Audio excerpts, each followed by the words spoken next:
My husband David died 3 years ago. Cancer. He was 42 years old. We'd been married for 15 years, and even during chemo when he could barely speak, he never forgot to tell me he loved me. The last gift he gave me was a painting. Not an expensive painting, just a simple landscape he'd commissioned from a local artist 6 months before he died. It showed the lake where we got engaged, the dock, the willow trees, the exact bench where he proposed. When he gave it to me, 3 weeks before he passed, he was so weak he could barely hold the frame, but he insisted on hanging it himself in our bedroom. "Every time you look at this," he whispered, "remember that day. Remember how happy we were. Remember that I'm still here, Emma. Always." I cried so hard I couldn't speak. That painting became everything to me. I would sit in front of it for hours, remembering his voice, his laugh, the way he looked at me that day. My family thought I was being dramatic, especially my sister, Rachel. Rachel is 2 years younger than me, and she's always been the golden child, the pretty one, the fun one, while I was the responsible older sister, boring, serious, too emotional, according to them. Rachel got married a year after David died. Big wedding, 300 guests. Our parents paid for everything. When David and I got married, we had 50 people and paid for it ourselves, but I never resented her. What I did resent was how she talked about David after he died.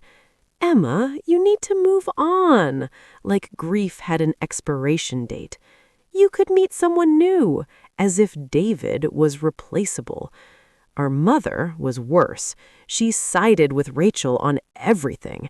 When I said I wasn't ready to date, Mom sighed and said, "You're going to end up alone, Emma. Is that what you want?" 2 years after David died, Rachel announced she was pregnant. Everyone was thrilled.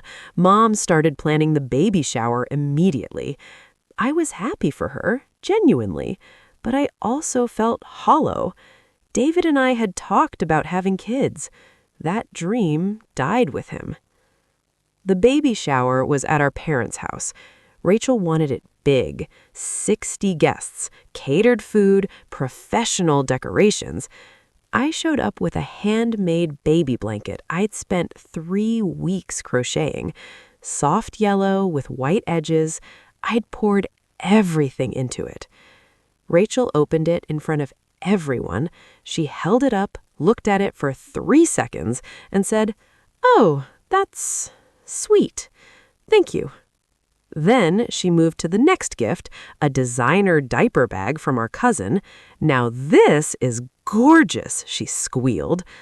I felt like I'd been slapped, but I stayed, I smiled, I played the games, because that's what the good sister does. 3 months later, Rachel had her baby, a girl, Charlotte. Beautiful and perfect. I went to the hospital, brought flowers, held my niece, and cried tears I told myself were happy. A month later, Rachel texted me, "Can you come over this weekend? I need help organizing the nursery." I said yes, because that's what aunts do. When I arrived Saturday morning, her house was chaos. Baby stuff everywhere. Boxes, bags, gifts unwrapped, clothes piled on surfaces. "Emma, thank God. Can you just sort through things, decide what stays, what goes?" She handed me Charlotte and disappeared upstairs to nap. I spent 4 hours organizing that nursery while holding Charlotte, who slept against my chest the entire time.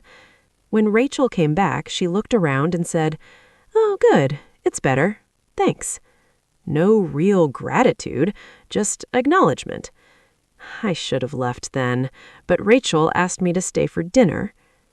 During dinner, she brought up the painting. "Emma, that lake painting in your bedroom, it's really pretty. Can I have it for Charlotte's nursery? The colors would match perfectly. My chest tightened. Rachel, no. That's David's last gift to me. I know, but you've had it for 3 years, and honestly, it's just a painting. It's not like it's David. It's not just a painting. It means everything to me. Exactly. It's sentimental. But Charlotte's nursery needs something, and you have an entire house to yourself. You don't need it in your bedroom. Rachel, I'm not giving you the painting. She looked at our mother. Mom, tell her. Tell her she's being selfish. Mom sighed. Emma, sweetie, Rachel has a point. You're holding on too tight to the past. Maybe letting go would be healthy for you. I stood up. I'm leaving. Don't be dramatic, Rachel said. I grabbed my purse and walked out. 2 weeks of silence. Then Mom called. Emma, I need you to come to Rachel's house. Now. Why? Just come, please. When I arrived, Rachel's door was unlocked. Inside, I found Mom and Rachel surrounded by garbage bags and boxes. What's going on? I asked. Rachel looked up, guilt flashing across her face. We're decluttering, Mom said quickly. Why did you need me here? Rachel's voice was strained. I need to tell you something. Last week, I was at your house. What? When? You gave me your spare key months ago, remember, for emergencies? My stomach dropped. Rachel, what did you do? I took the painting. The room spun. You what? I took it. I hung it in Charlotte's nursery. And Emma, it looked perfect. But then Charlotte's mobile fell and scratched the frame. And when I tried to clean it, some of the paint smudged. You destroyed it? It's not destroyed, it's just damaged. A little. But I thought once you saw how good it looked, you'd understand. I walked out, got in my car, drove to my house. The bedroom wall was empty, a faint outline where the painting had hung for 3 years. I stood there, staring at the blank space, and something inside me shattered. I called Rachel. Where is it right now? In Charlotte's nursery. Emma, if you just come see. Bring it back. Now. I can't. It's mounted to the wall. Rachel, you stole from me. Bring it back or I'm calling the police. You wouldn't. Try me. Long pause. Fine, she said coldly. I'll have Mark take it down. 2 hours later, Rachel appeared with the painting. The frame was scratched, deep gouges. The glass was cracked, and the bottom right corner was smudged, the artist's signature and part of the willow tree ruined. I told you it was an accident, Rachel said. I'll pay to have it restored. Get out. Emma! Get out. She left. I sat on my bedroom floor holding the damaged painting and cried until I couldn't breathe. The next day, I took it to an art restorer. The woman examined it carefully, then looked at me with sympathy. I can repair the frame and glass, but the canvas was damaged with something chemical. It melted the paint layers underneath. I can't restore it without repainting entirely, and if I repaint it, it won't be the original anymore. So it's gone. The painting your husband gave you? Yes, I'm sorry. I left, sat in my car for an hour, then made a decision. I didn't speak to Rachel for 3 months. She tried calling, texting, showing up. I ignored everything. Mom kept saying I was overreacting. It was an accident, Emma. She didn't mean it. You need to forgive her. Family is family. During those 3 months, I started to understand something. My family didn't respect me. They never had. I was the caretaker, the one who showed up and never complained. And because I never demanded respect, They never gave it. Rachel took my painting because she knew I wouldn't fight back. Mom defended her because she knew I'd eventually forgive. But not this time. I changed my locks. Rachel's key no longer worked. I stopped answering their calls. All of them. I started therapy. Real therapy. The kind where you unpack decades of family dysfunction. And I did something I should have done years ago. I went back to the lake where David proposed. I sat on that bench and took a photo. Then I commissioned a new painting from the same artist. "Can you recreate it?" I asked. "I can try," she said, "but it won't be identical. This will be my interpretation." "That's okay. It just needs to be mine." 3 weeks later, she delivered it. Beautiful. Different from the original.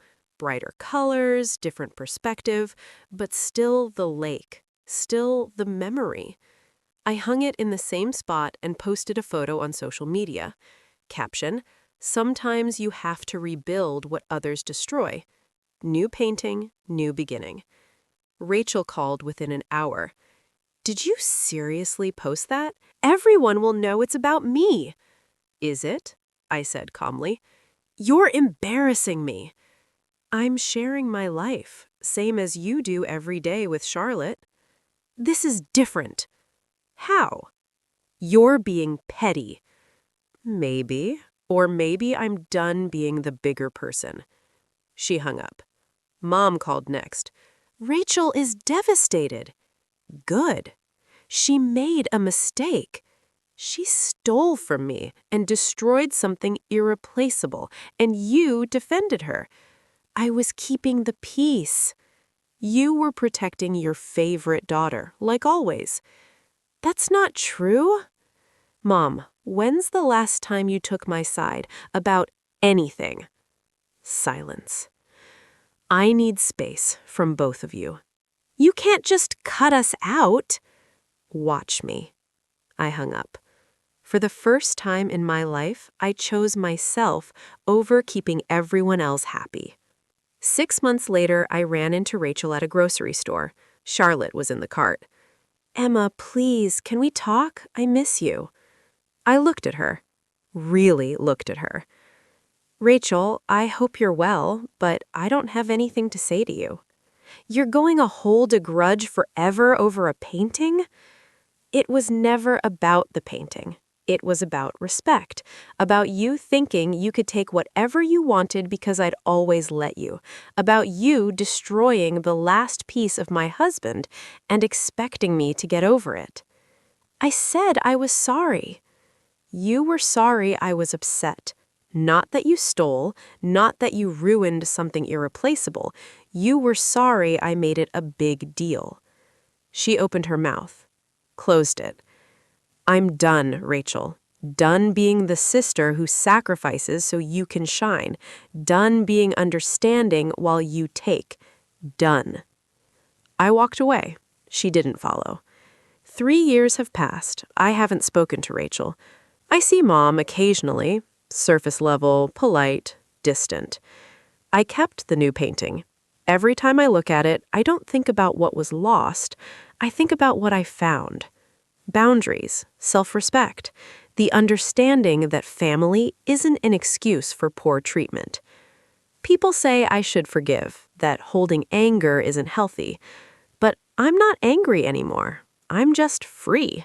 Free from tolerating disrespect. Free from believing that being the good sister means accepting crumbs of consideration. Rachel destroyed David's painting, but in doing so, she freed me from being her doormat. And that might be the most valuable gift she ever gave me.